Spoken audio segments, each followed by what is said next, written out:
Gusto ko lang ibahagi sa atin yung nangyari do sa, and this affects our economy, even yung investor confidence. You know, I have it on good information that yung announcement na ginawa, yung statement na ginawa ni ex-Congressman Saldico, na nagbintang siya na 100 billion, sinasabi niya na utos daw ng Pangulo na isingit sa BICAM. Your Honor and I both know that the 100 billion, and we went over, I know na, both of us went through the list independently or separately. And you and I agree na totoo yung listahan ng 100 billion pesos. Talaga nasingit sa BICAM. But yung sinasabi ni Saldico on social media as posted, na nag-deliver siya ng 25 billion representing the 25% commission di umano para kay Presidente, that I will attest na hindi totoo. Yun talaga absolutely untrue or false. Untrue or completely false. Why? Because last Sunday, I received a call from the camp of former Undersecretary Roberto Bernardo.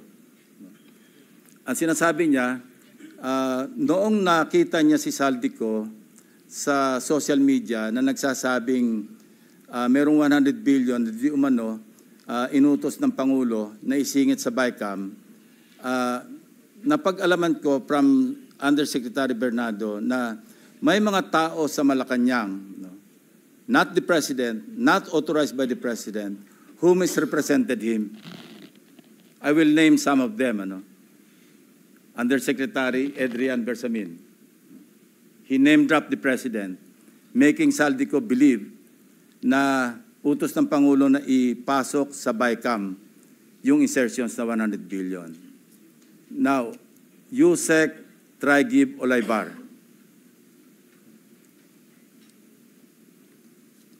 Other personalities. Anyway, regarding the 100 billion, binrake down, kasi nireview niyo yung kanyang notes. This is all related even to the appointment of Secretary Recto to be the Executive Secretary. As he is now the acting, I guess acting kasi hindi naman pwede magbigay ng ad interim appointment because Congress is not in recess, di ba? So, okay. Anyway, ang sabi niya sa akin, hindi po totoo yan, Mr. Senator. Kasi ang breakdown ng 100 billion, 81 billion, yun yung na-assign sa DPWH. Yung 29 billion, other agencies. Hindi niya alam. Out of the 81 billion or out of the 100 billion, yung sa 81 billion, 52 billion, siya ang personal na nag-handle. Ako po nag-handle nun. Nasa notes niya, ito yung kanyang table, binigay niya ako ng kopya. 51.01, I think almost 52 billion. Anyway, so 52 billion, yun yung personal hinandle niya. And talagang sabi niya, naghatid ako ng pera as kickback. But not to the President, but to Yusek Olaybar. And sabi niya, ang pagkaalam niya, kasama si Yusek Adrian Bersamin. 8 billion pesos, Mr. President, in at least 10 deliveries. The modus that yung arrangement nila is, may tigisa silang armor van.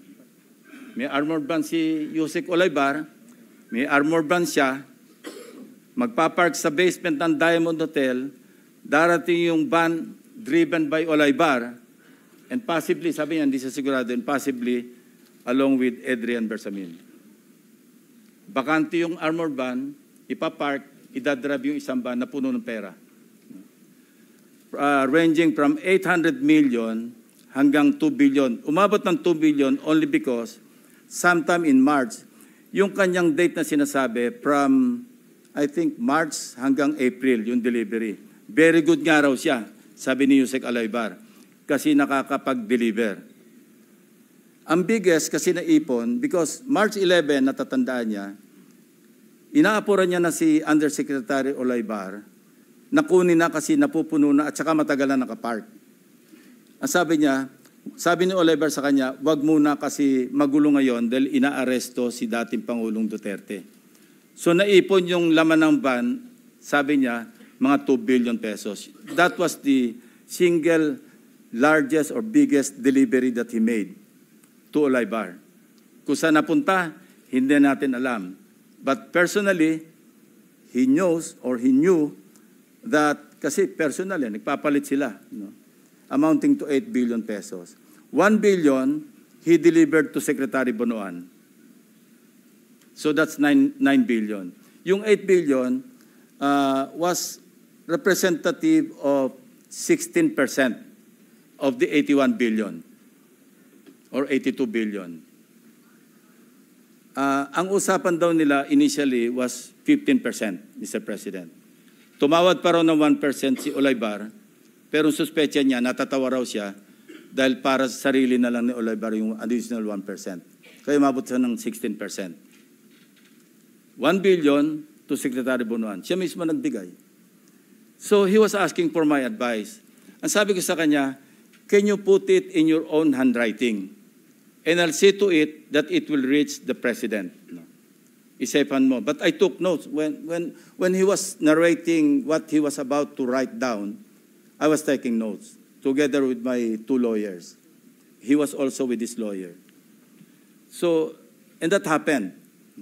The President received the handwritten narration. No? Ang sabi niya nga rito, eto, meron akong notes dito eh. Sabi niya, last quarter ng 2025, most likely during the last days of October or early November 2020, ano to? Last quarter. USEC Trigib requested for list of projects. Siya nagpe-prepare eh. Of course, along with USEC Cabral, kasi si Undersecretary Cabral naman, ang tinatas ni Secretary Bonoan na mag-prepare na listahan. Ito nga yung awkward, Mr. President, and we want to correct this. Ano? Bakit nauna yung funding, saka palang maghahanap ng items?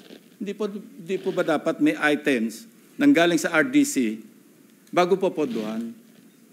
Complete with program report, complete with planning.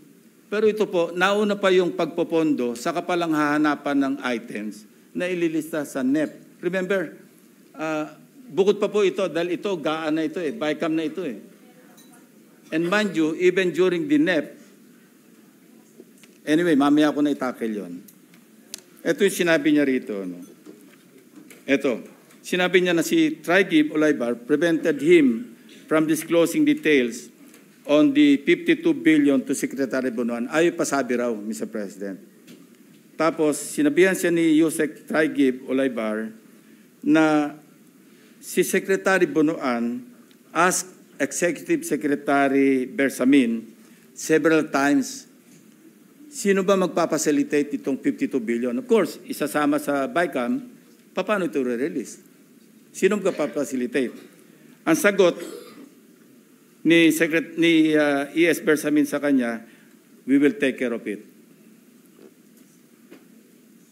Sila na raw ang bahala kung paano ayusin yung 52 billion. Now, I'm not defending the President, Mr. President, but you know, in fairness to him, yung list of projects, yung 100 billion, initially naka-FLR lahat yun eh.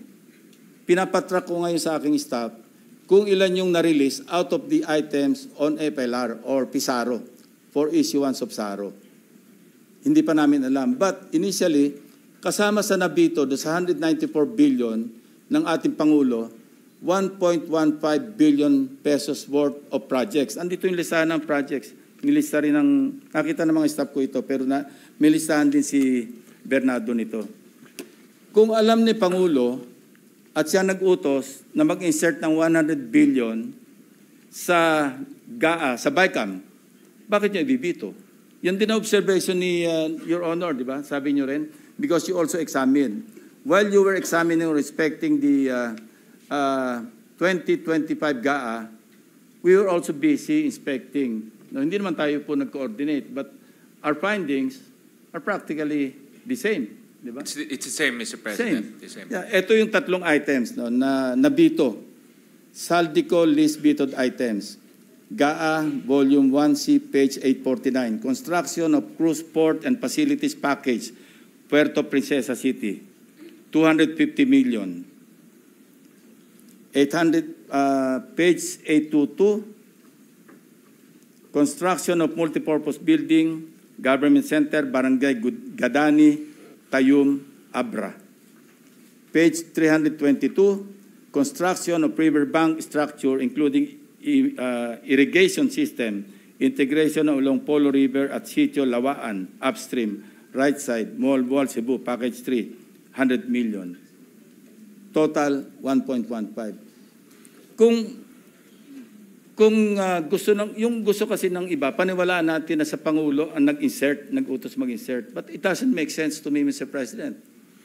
That's why I'm trying to explain this to our colleagues and to the members of the DBCC family para maliwanagan naman natin, and in the presence of the media, maliwanagan naman natin na hindi kasama ang Pangulo. Kasi, yan, common sense. Siya nag-utos, ibibito niya. Siya nag-utos, i-EFLR niya. Interjection, Your Honor. Yes, sir. Just for clarity, the handwritten letter was given to the President yesterday. As I think Monday, Mr. President. Yesterday.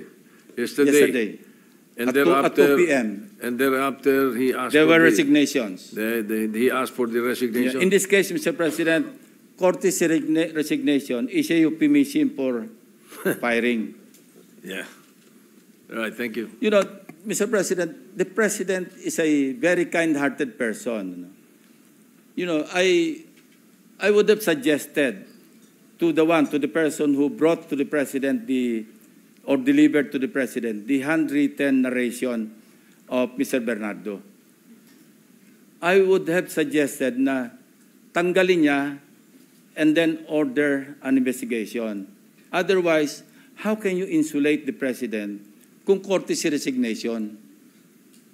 But that's water under the bridge because it did not happen, Mr. President. And I will still strongly suggest that an investigation is in order. Because, you cannot, just fool around and misrepresent the President of the Republic of the Philippines. No matter how kind-hearted he is, let's not take advantage. Yun po yung nakakasama ng loob. Ito pa yung aking notes, di ba? Sinabi niya, narinig niya si Saldico.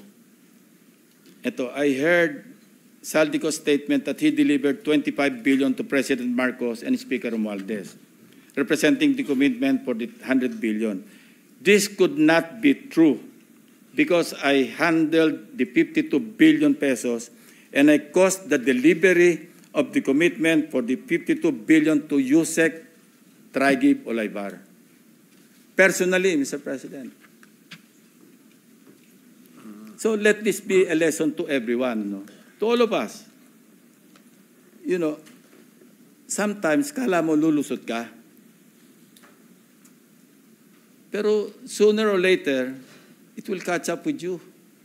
Especially if you do it habitually. Who would know that the President would include in his zona, mahiya naman kayo? Who would know that I and my staff would work after hearing the President's message on several case studies, Oriental Mindoro, First Bulacan District? Who would know that Senator Marcoleta would call for a motu proprio investigation in the Blue Ribbon Committee? Wala po nakakaalam nito. Para rin itong mga projections, wala makakapredict. These are, unpredictable variables that could explode right in our faces, and it would be too late for those responsible to repent. Ang masama rito, Mr. President, apektado yung buong bansa eh. Naglayo ang investors. Stock market is down. Yun po yung masakit dito. So, I'm appealing to our co-workers in government. I think we've reached the point na dapat isipin natin, enough is enough.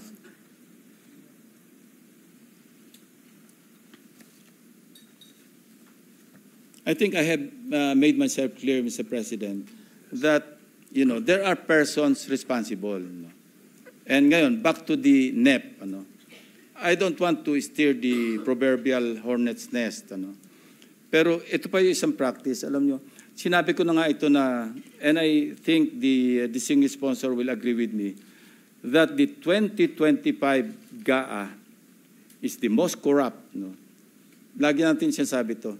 And I would like to describe it as a national budget that is corrupt to the core, from start to finish. I have a document that I have also acquired. NEP pa lang, katakot-takot na po yung naka-insert.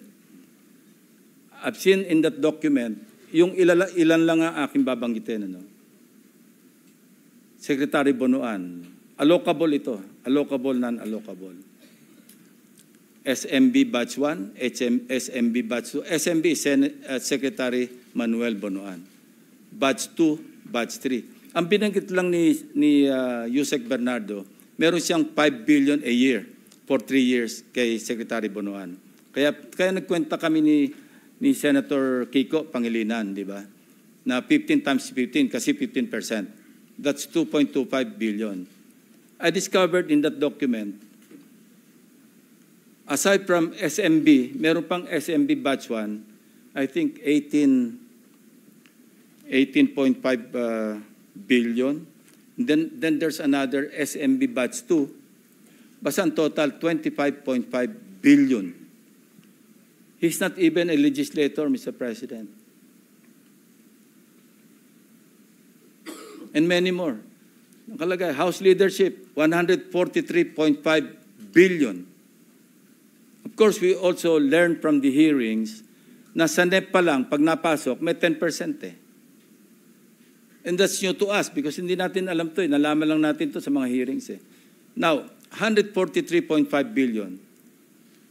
Mag-advance ng 10%. Magkano nawala sa Kaban ng Bayan? 14.35%. Write-off. Nagagaling sa mga contractors. So why would the contractors advance that much kung hindi sila siguradong sila yung mangungontrata? It sucks, Mr. President, to think na ito yung nangyayari.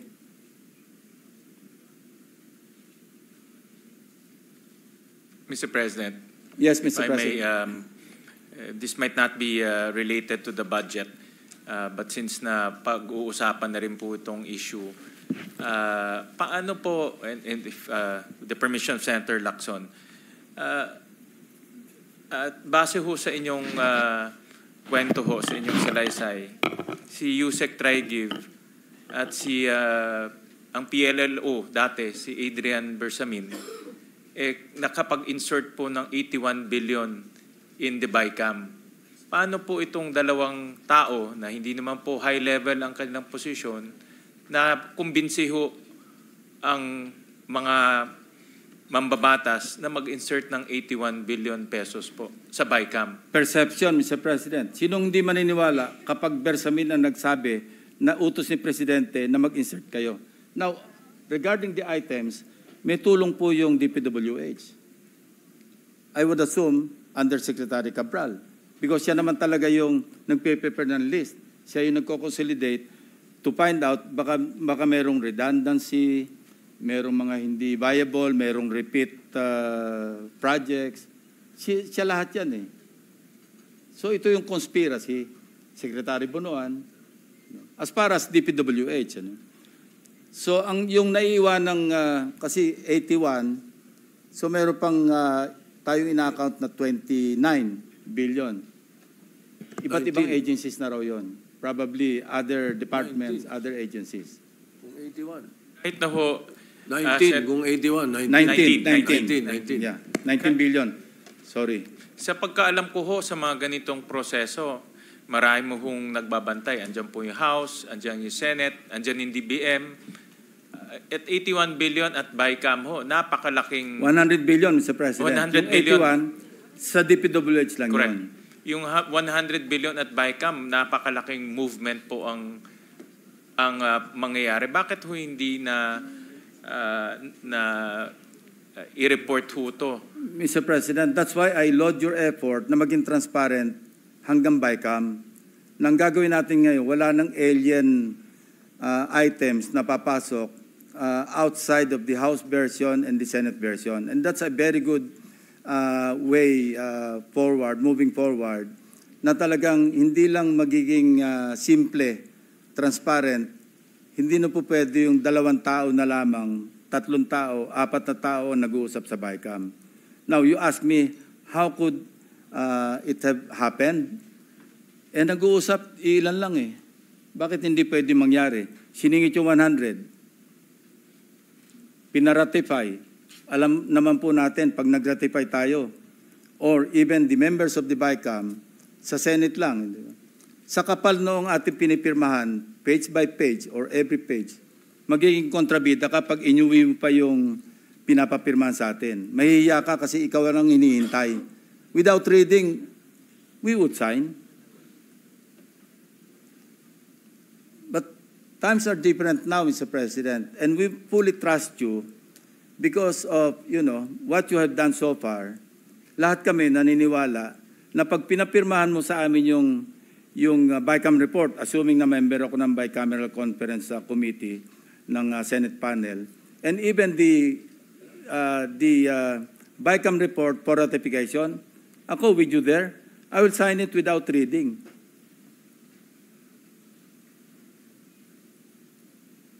But the point is, Mr. President, first, ang gusto ko lang i-emphasize, i-reiterate, wala pong kinalaman ang Pangulo at wala siyang natanggap na 25 billion at wala ring delivery si Saldico. Imposible, sabi nga ni Bernardo, imposible siya mag-deliver ng 25% kasi ako yung nag-handle, ako nag-deliver ng 8 billion. Saan kukuha ng 25 billion si Saldico? Yung 81 billion, by the way, yung 29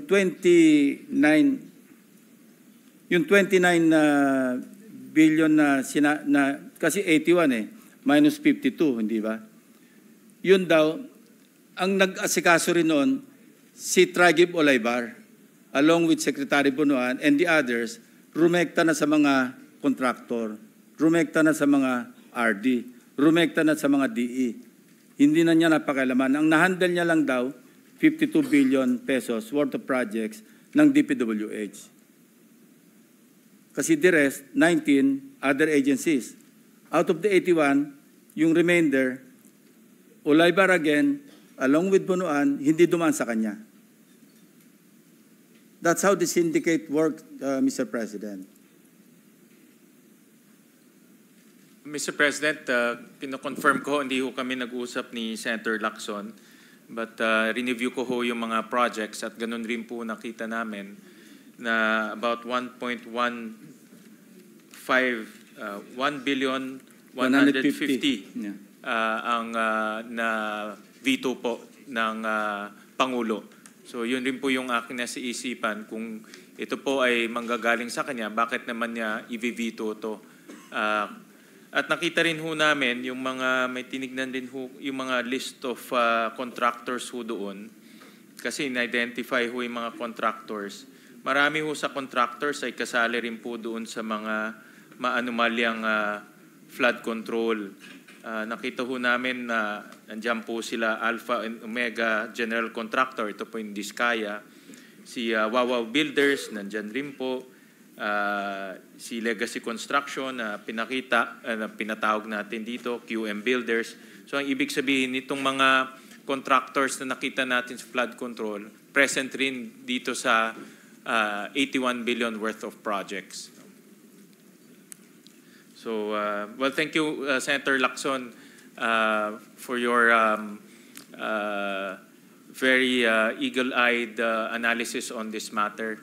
At yan rin po yung aming pag-iingatan moving forward, lalo na pagdating sa BICAM. At mentioned this many times na hindi na ho tayo papayag doon sa mga alien na projects, meaning projects na wala po sa original proposal at bigyan nilang papasok sa BICAM. I mentioned this many times dahil unang-una hindi ho na pag-usapan yan at pangalawa, masisira po yung buong budget process.